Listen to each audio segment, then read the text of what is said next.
março de 2012, a ONG Greenpeace lançou em Manaus uma campanha para levar uma lei de iniciativa popular ao Congresso para acabar com o desmatamento no Brasil. Para que isso seja possível, é preciso juntar 1.400.000 assinaturas de eleitores brasileiros, além de gerar um grande movimento em torno do tema. Até agora, mais de 2 anos depois, o site desmatamentozero.org.br tem 983 mil assinaturas. Acabar com o desmatamento é uma forma de o país se desenvolver e, ao mesmo tempo, preservar sua riqueza natural, o que colocaria o Brasil numa ótima posição internacionalmente. Mas será que isso é possível, com tantos interesses em jogo? O que é preciso para isso? Hoje, a série Empreendedorismo e Sustentabilidade do programa Entrevista traz o engenheiro agrônomo, pesquisador e um dos fundadores da ONG Amazon, Adalberto Veríssimo, para debater o tema. Obrigada, Beto, pela sua presença. Eu queria começar perguntando a você o seguinte: você acha que é possível você preservar a floresta e usá-la economicamente? É possível, de fato, conservar, o que permite, na verdade, o verbo conservar, quer dizer, a gente pode manter a floresta e tirar dessa floresta madeira, produtos não madeireiros e, com isso, gerar renda e emprego. Algumas outras partes da floresta serão, de fato, preservadas, quer dizer, serão áreas intactas, tem alto valor de biodiversidade, etc. Então, e uma outra parte acaba tendo um uso agropecuário nas áreas já desmatadas. Então, de fato, no território da Amazônia, a gente pode ter as três coisas. A gente já tem quase 20% desmatado, que deve ser, então, áreas de cidades, de mineração, de agricultura, de pecuária. A gente tem 80% de floresta. Grande parte dessa floresta vai acabar sendo utilizada de forma manejada, portanto, conservada. Vai tirar... Então, porque a floresta amazônica evoluiu com o uso. A presença humana na Amazônia é de 14 mil anos. E os povos indígenas manipularam muito essa floresta. Em outras partes mais remotas, de alto valor, a gente vai deixar com o uso mínimo, ou seja, serviços ambientais, turismo, etc. Então, a equação da Amazônia é possível, sim, fazer esse tripé de preservar, de conservar, quer dizer, usar sustentavelmente e usar as áreas desmatadas para a produção agropecuária e outros produtos e serviços que exigem áreas abertas.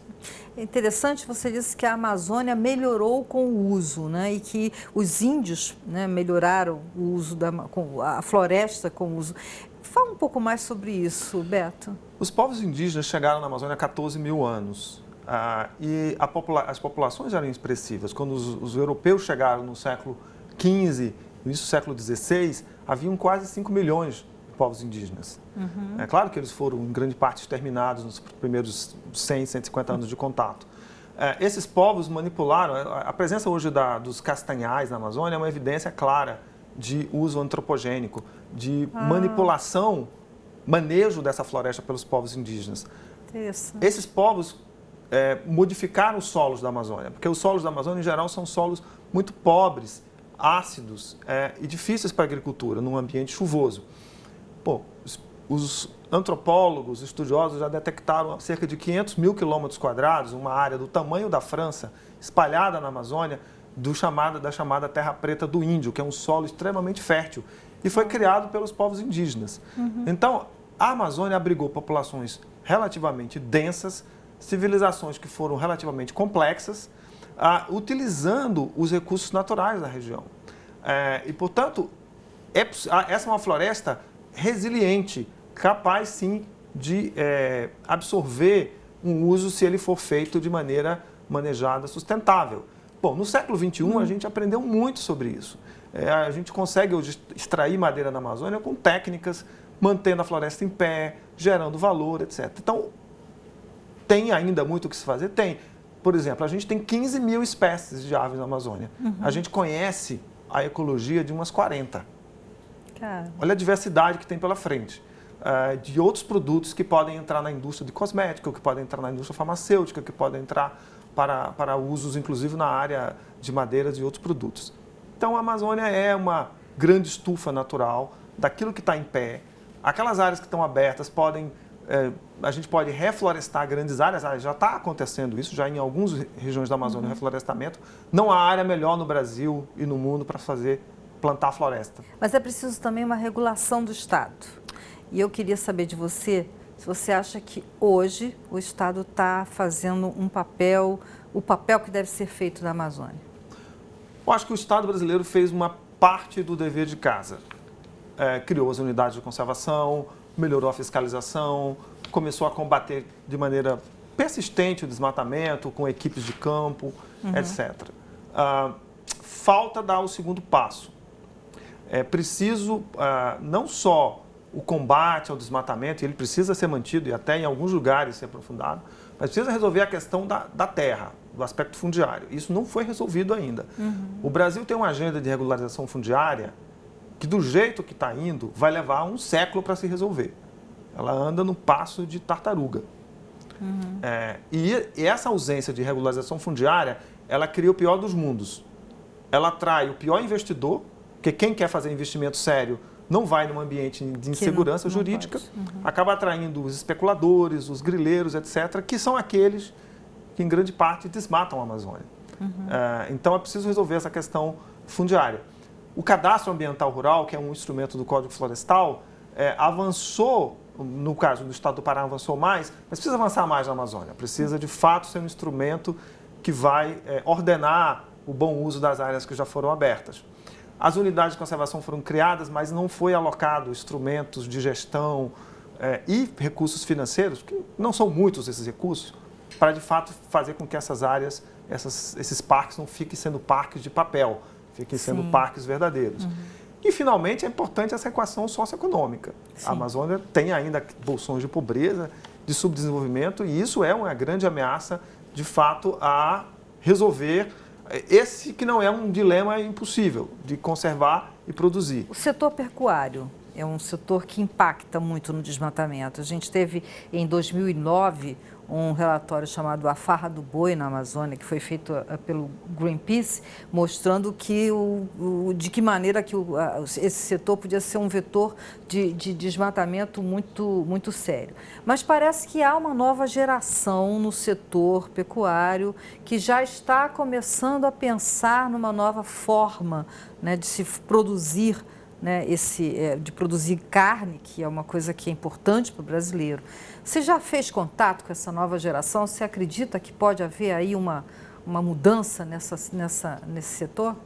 Até 2009, a pecuária era o grande vilão do desmatamento, era o setor mais ineficiente. E aí, em 2009, o relatório, a ação do Ministério Público, a chamada carne legal, que foi um movimento muito forte, começou a criar os ingredientes básicos para uma mudança que está em curso.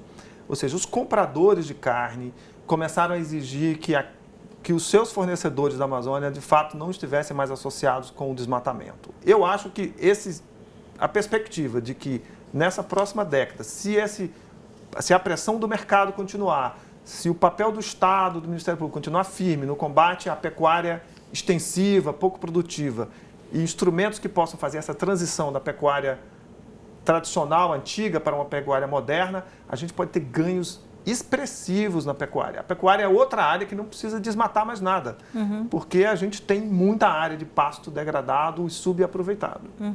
Mas tem também a questão do consumo, né, Beto? Que uma das coisas que a gente fala é que se nós pudéssemos comer um pouco menos de carne, a gente poderia estar colaborando para esse não desmatamento. Agora, você acha possível, quer dizer, você acha fácil, de alguma forma, convencer as pessoas que estão aqui na cidade, nos centros urbanos, longe, sul, sudeste, né, de uma situação que está acontecendo na Amazônia? Quer dizer, como é que é essa ligação? Você que está há tanto tempo lidando com isso, você acha que tem havido aí progresso nessa conscientização do consumo, não só da carne, como também da madeira, como também de outros produtos que impactam ou podem impactar negativamente a Amazônia? Acho que é importante separar o joio do trigo. A carne legal é aquela que está respeitando os direitos sociais trabalhistas, que respeita o Código Florestal, que usa as melhores técnicas agronômicas, que paga os tributos, e que está começando a chegar nos supermercados do Sudeste, em marcas, em sistemas de gestão, esse pode ser consumido. Quer dizer, se alguém quer continuar fazendo churrasquinho da semana ou do fim de semana, faça a opção de uma compra de uma carne que vem da Amazônia que tem origem. Quando ele está comprando uma carne que não tem origem, que, portanto, pode estar associada com tudo que a gente não gostaria de ter na Amazônia, ela não só está comprando uma carne que pode ter por trás um rastro criminoso, mas uma carne que provavelmente não tem nem sequer aspectos fitossanitários. Quer dizer, pode ser uma carne, como já foi demonstrado em várias reportagens, pode estar inclusive contaminada. Então, tem uma diferença muito grande entre esses dois setores. E na medida que o consumidor começar, de fato, a exercer o seu papel de preferência por uma carne de origem legal, ele está dando uma contribuição enorme para fazer essa transição que eu mencionei na Amazônia, de uma pecuária problema para uma pecuária parte da solução mais rápida. Sim. Mas você estava falando em separar o trigo do joio, é porque isso é uma coisa. Mas os outros produtos, como madeira ou como até mesmo tênis e outros produtos que estão vinculados a uma produção de desmatamento ilegal na Amazônia, é preciso também ter um olho mais cuidadoso com isso? Mas se aplica a todos. A gente tem, de fato, na Amazônia, 4 produtos que chamam a atenção. A gente tem madeira. Nós consumimos 80%, o Brasil consome 80% da madeira que a Amazônia produz, portanto, não é os gringos responsáveis por essa compra, somos nós, no centro-sul do Brasil, que consumimos muita madeira da Amazônia. Então, essa história da madeira já tem mais de 15 anos, já se sabe que tem madeira com selo verde, tem como fazer essa compra responsável, já existe essa oferta de madeira. Isso é real mesmo, Isso é real, Beto? Tem uma diferença muito grande. Soja é um produto importante na Amazônia, crescente a sua participação. Soja é uma área tem menos problema de legalidade, já é um setor mais organizado, mas é importante manter a pressão para que a soja realmente seja oriunda de áreas que não possam ser áreas de desmatamento recente. E a carne, como eu mencionei, esse é o terceiro produto realmente importante. E aí você tem outros produtos menores, de arroz, milho, etc., que também são produzidos. Mas o tripé é carne, madeira e soja, né? Felizmente, a gente também está vendo surgir outros produtos agora da floresta que começam a ter um impacto positivo na economia e são produtos muito amigáveis com a conservação. O principal deles é o açaí. Açaí é uma madeira, é uma palmeira maravilhosa, porque ela produz todo o tempo e ela é um grande aliado da conservação, porque você precisa manter os açaizais. Ninguém hoje derruba açaí para produzir palmito, como era no passado, porque o fruto do açaí tem um valor muito maior do que o palmito. Então foi a escolha do consumidor no fruto do açaí que está permitindo que o açaí seja conservado e com ele grandes extensões das regiões de várzea, nas florestas mais alagadas, que é onde o açaí predomina. Outros produtos não madeireiros estão começando a aparecer, copaí, bandiroba, cupuaçu, outros frutos e óleos e resinas que têm um valor importante na economia regional e agora começa a ter um destaque também. Então, eu acho que a gente diversificando a cesta de produtos da Amazônia e garantindo que ela sempre seja de uma origem legal e sustentável, é a forma mais efetiva da gente contribuir do ponto de vista de consumidor, de cidadão, para ajudar a Amazônia a fazer essa transição para um desmatamento zero, que é o que a gente espera. Tá certo. Muito obrigada, Beto, pela sua presença. Obrigada a você de casa e até a próxima.